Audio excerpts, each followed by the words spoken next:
Fala galerinha, tudo bom? Prazer, meu nome é André, sou professor de História Geral no Pré-Vestibular Comunitário São José e hoje eu vim aqui pra gente falar um pouquinho, ou continuar a falar um pouquinho sobre o que é o Enem, né? Foi um tema de live que a gente fez aqui no canal e eu acho que fazer um vídeo sobre separado fica mais aproveitável para vocês, então vamos lá, vamos brincar um pouquinho.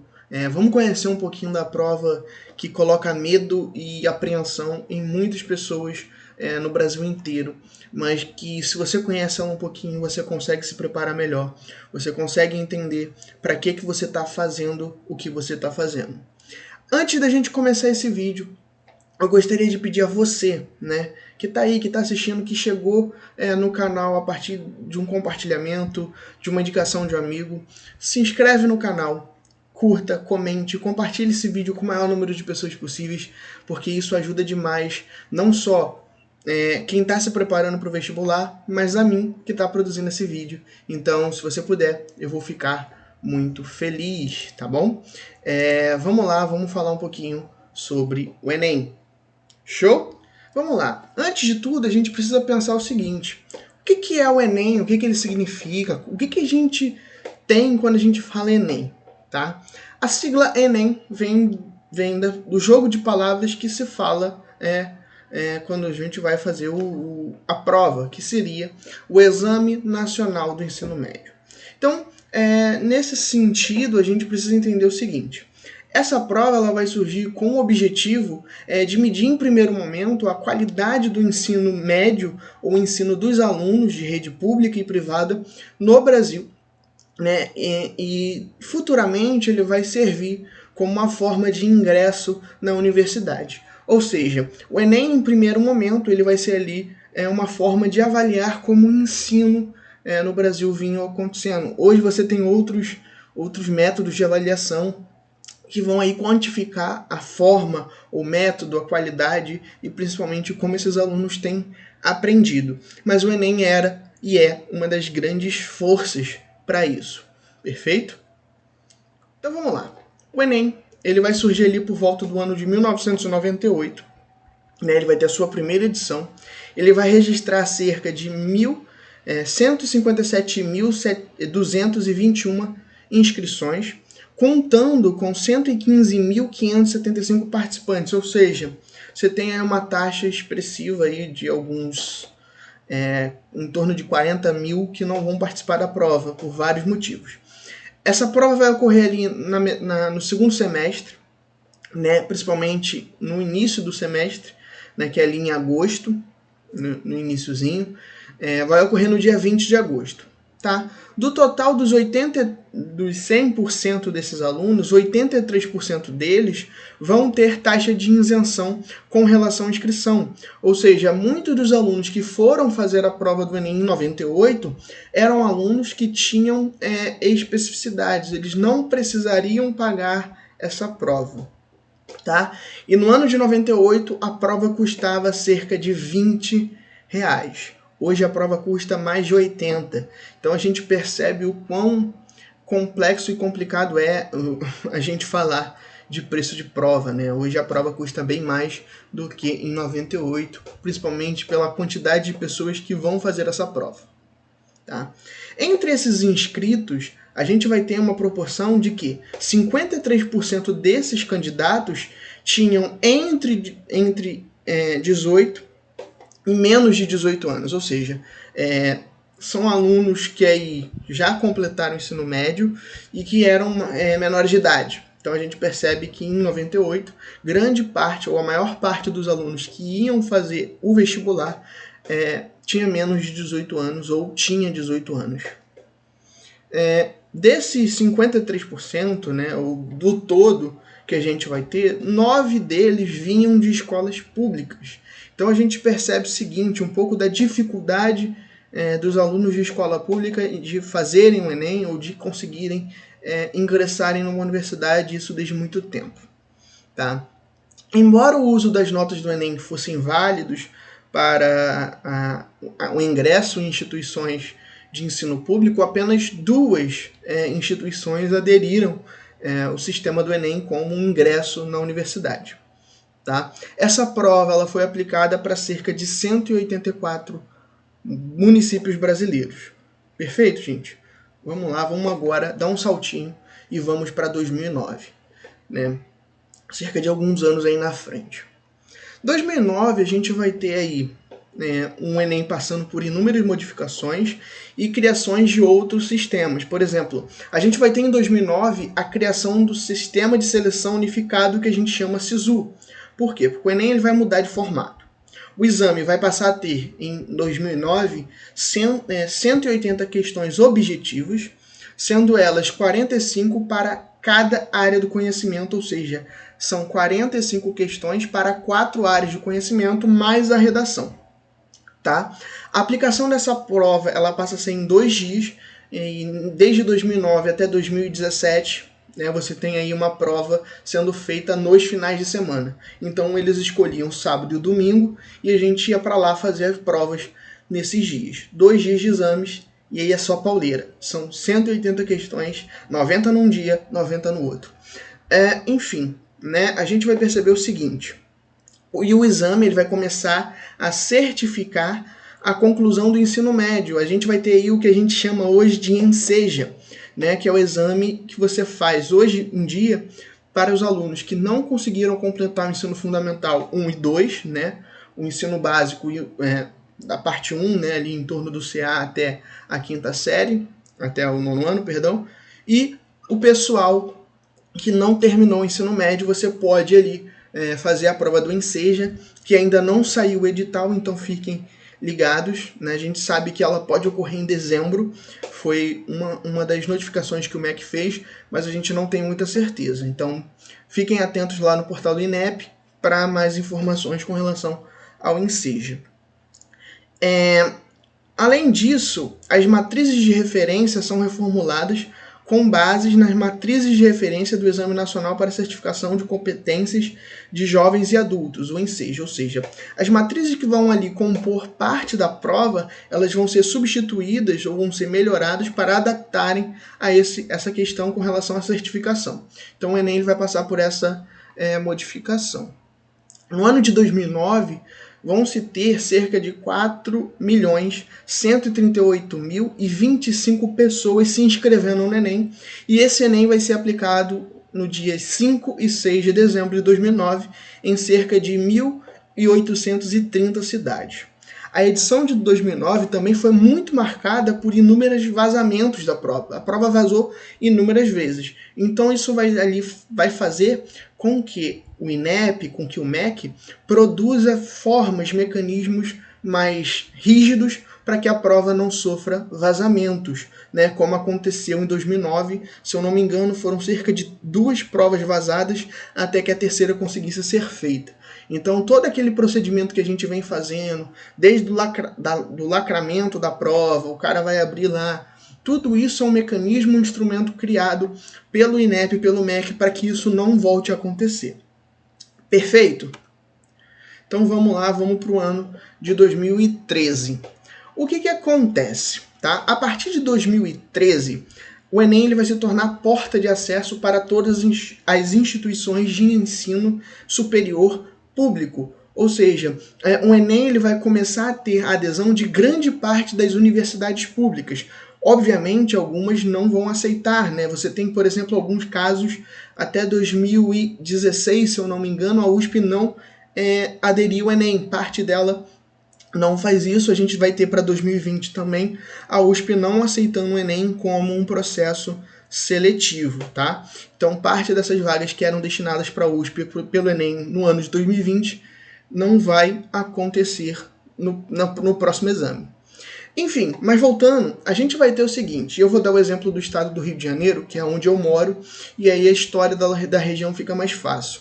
Aqui no Rio a gente tem algumas universidades, por exemplo, a gente tem a Universidade Federal Fluminense, a gente tem a UFRJ, a Universidade Federal do Rio de Janeiro, a gente tem a Universidade Federal Rural do Rio de Janeiro, né, a Universidade Federal Rural do Rio de Janeiro, a gente tem a Unirio, a Universidade do Estado do Rio, a Universidade do Rio, você tem a UERJ, que é a Universidade do Estado do Rio de Janeiro.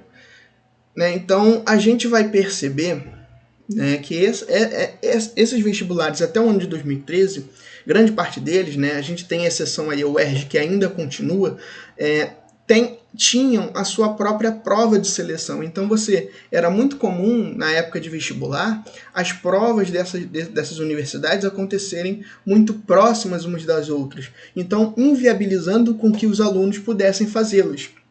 Então, se você quisesse fazer o FRJ e quisesse fazer rural, você só poderia escolher uma para fazer se as duas caíssem no mesmo dia. Então isso acabava eliminando as possibilidades do aluno de conseguir fazer essa prova naquele ano. Então a gente percebe que com o SISU e principalmente com a adesão da maior parte das universidades ao Enem, obviamente que algumas universidades têm seus próprios critérios de admissão, né, como é o caso da UFRJ, como é o caso de outras universidades, ela favorece com que os alunos tenham possibilidade, né, com que esses alunos possam ingressar nessa universidade de forma mais direta, fazendo uma única prova e principalmente democratizando o acesso.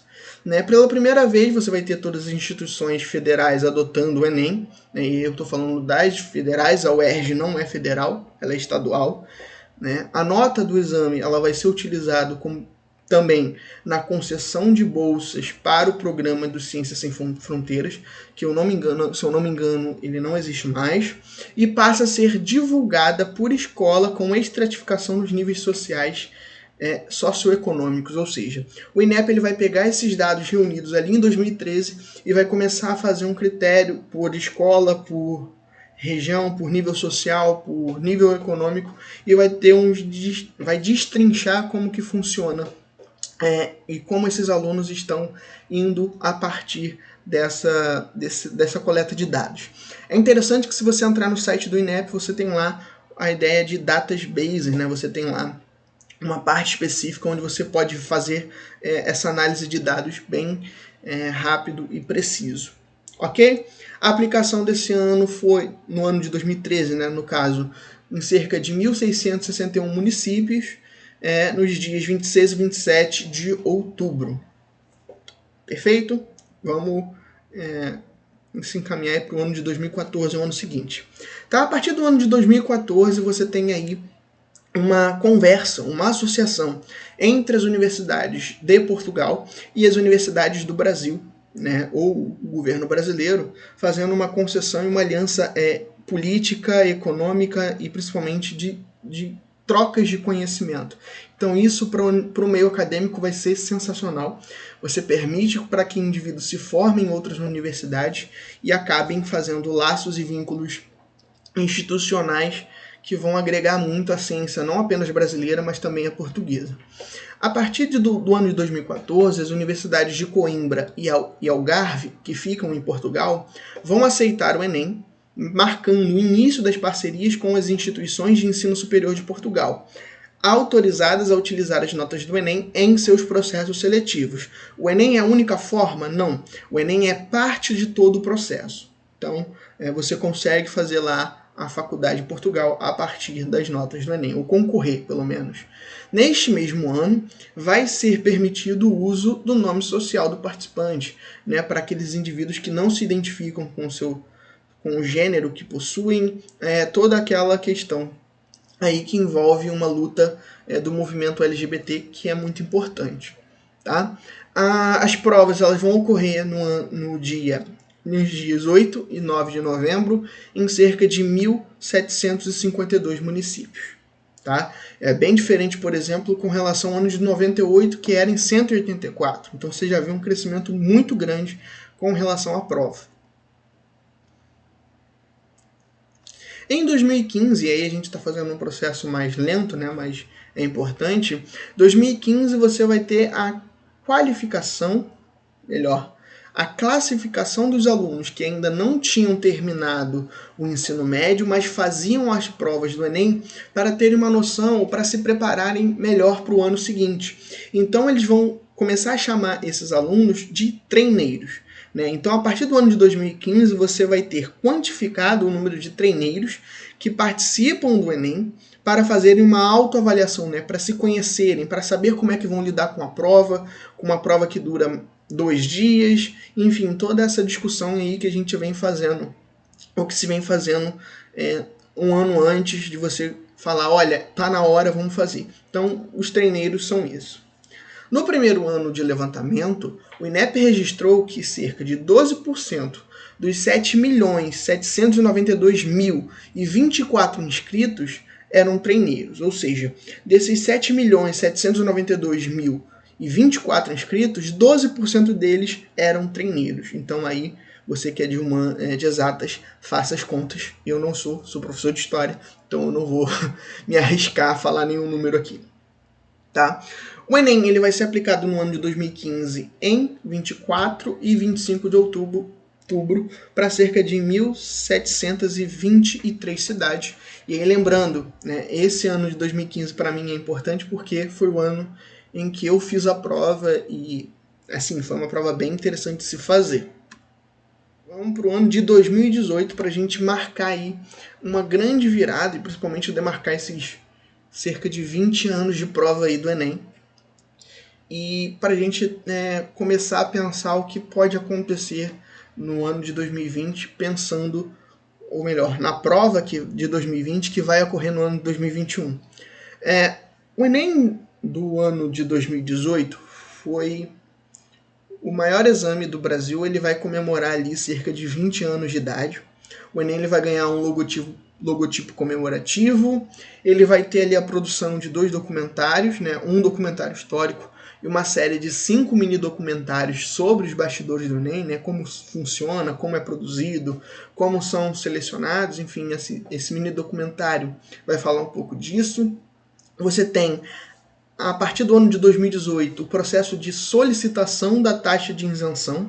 Né? O que acontece? Anteriormente isso não acontecia, você se inscrevia e já estaria isento no processo, se você cumprisse todos os requisitos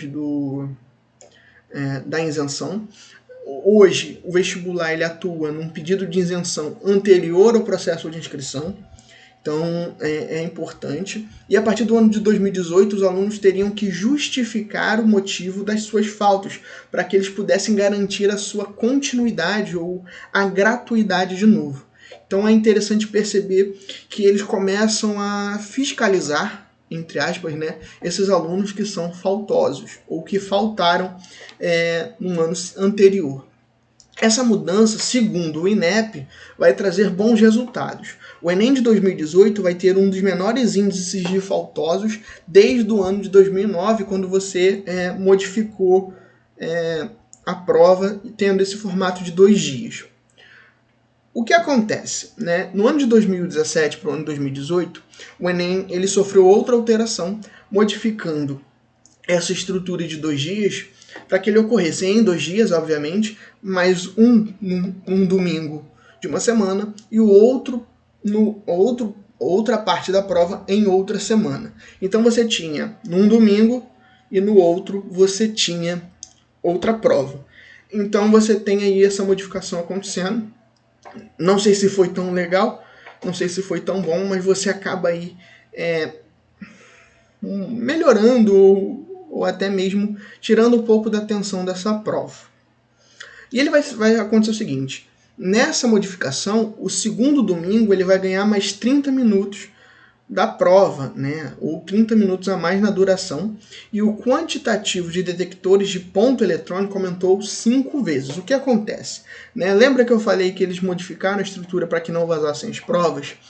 As pessoas começaram a tentar burlar essas situações. Então, pessoas que tinham um pouco mais de poder aquisitivo iam com pontos eletrônicos no ouvido e alguma câmera na prova, ou liam em voz alta aquela prova, e alguém que estava do outro lado da linha dava a resposta para esses indivíduos.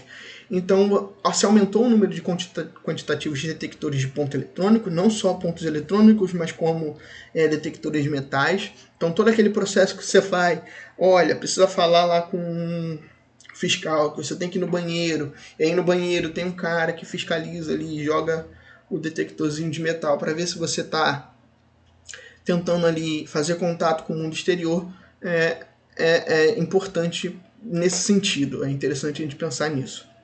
O número de instituições de educação no nível superior português, né, que vão usar a nota do Enem vai chegar a cerca de 35 universidades, ou seja, o brasileiro que quer fazer a prova em Portugal vai ter aí uma adesão de 35 instituições de ensino em Portugal. Então dá uma olhada, se você quer estudar em Portugal, dá uma olhada que de repente tem alguma que você queira e tenta ficar por dentro desse processo seletivo. Tá? 2018 é isso. Vamos focar um pouquinho agora para falar sobre o Enem de 2020. Tá, devido ao que a gente já sabe de todo esse processo de isolamento, né, o Enem ele adiou a prova que seria em 2020 e passou a fazê-la em 2021. Então eu quero que você pense o seguinte: a gente vai ter nesse ano de 2020 uma nova alteração na prova, buscando melhorar ou não, mas é uma modificação que é um pouco crítica, interessante se analisar, porém a gente precisa criticá-la um pouco, tá? Mas eu não vou fazer isso nesse vídeo. Né? A gente vai ter aí provas impressas, né? As provas que a gente normalmente faz, ou que a gente vem fazendo desde que a prova começou, que vão ocorrer segundo o Enem, segundo o MEC, segundo o INEP, a partir do dia 17 de janeiro e no dia 24 de janeiro de 2021. Perfeito? Para cerca de 5,7 milhões de inscritos, ou seja, muitos dos inscritos vão fazer a prova impressa.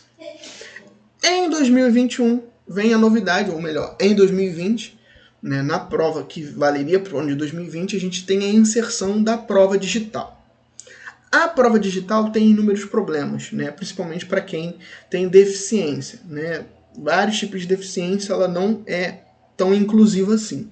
Mas para quem escolheu fazer, é uma prova que vai contar com todo uma preparação do aluno de forma diferente. É um experimento, né? A ideia do INEP e do MEC é que isso aconteça e favoreça, né, a modificação da prova, a substituição da prova impressa em cerca de 2026, se eu não me engano, 2025, 2026, você já se tenha a prova completamente digital. Essa é uma projeção que o MEC e o INEP está aí pensando. Não sei se isso vai acontecer, não acho que seja viável, né? Pensando em toda aquela questão de infraestrutura, questão das desigualdades sociais, é interessante a gente pensar um pouco nisso, porque isso pode atrapalhar nesse processo de inserção dessa prova digital. Mas enfim, a prova digital vai ocorrer entre o dia 31 de janeiro e o dia 7 de fevereiro. Então você vai ter aí essa prova ocorrendo nessa data para cerca de 96 mil inscritos. André, por que tem tão poucos alunos que farão essa prova digital? Se eu não me engano, o INEP e o MEC decidiram fazer essa prova para cerca de 100 mil inscritos, ou se eu não me engano era isso, cerca de 100 mil inscritos. Então a gente vê aí restringir um pouco o universo para que pudesse ser feita uma melhor amostragem, uma necessidade de pensar. Isso vai ser limitado entre as regiões que têm acesso à internet, acesso a essa questão digital. Eu não sei como vai funcionar 100%, até porque quando eu falo sobre a prova do Enem, eu recomendo fazer a prova impressa, é uma realidade completamente diferente, é a mais confiável até o momento, né? Pensando em, principalmente que em 2019 a gente teve vários problemas com relação à correção de provas, e então não saberia como isso aconteceria com relação ao meio digital. Perfeito? A gente vai ter aí a reaplicação dessa prova nos dias 24 e 25 de fevereiro para as pessoas que podem ou poderão ser afetadas por problemas eventuais com relação à estrutura dos locais em que farão prova, da região em que vivem. Enfim, cabe ressaltar o seguinte: nessa reaplicação de prova é uma prova diferente das que você fez ali em janeiro e as que você fez em janeiro e fevereiro ali, que é as impressas digital. O resultado da prova, segundo o INEP, segundo o MEC, é a partir do dia 29 de março.